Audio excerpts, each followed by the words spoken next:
Breaking news. Ibrahimpatnam municipality panchayat హైకోర్టుకు చేరింది.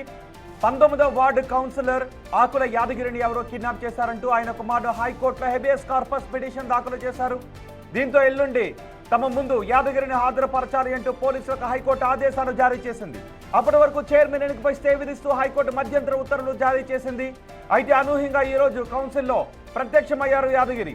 కానీ చైర్మన్ ఎన్నిక ప్రక్రియ అంతా పూర్తయిన తరువాత హైకోర్టు ఆదేశాలు రావడంతో స్టే కారణంగా చైర్మన్ ఎన్నిక ప్రకటన వాయిదా పడింది.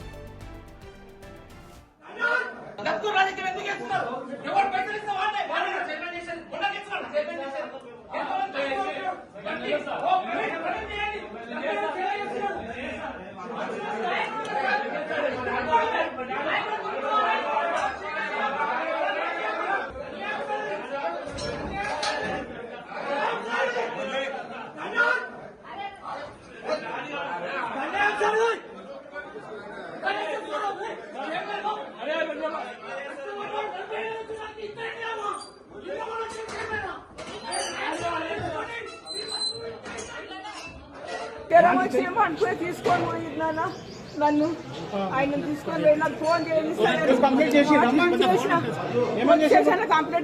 ఎవరికి వేసారు ఎవరికి మరి మీ ఆయన ఒక వీడియో పెట్టిండుగా నేను మంచిగా ఉన్నాను పెట్టలేదు సార్ అట్లే పెడుతున్నారు కాదుగా మీ ఆయన ఒక వీడియో బయట పెట్టిండు కదా బాగానే ఉన్నాను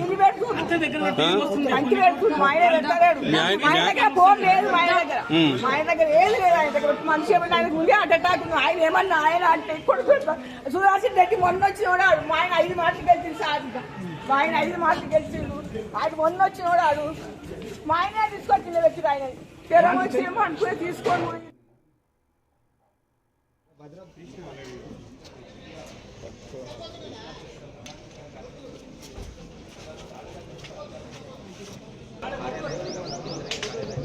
ఆడే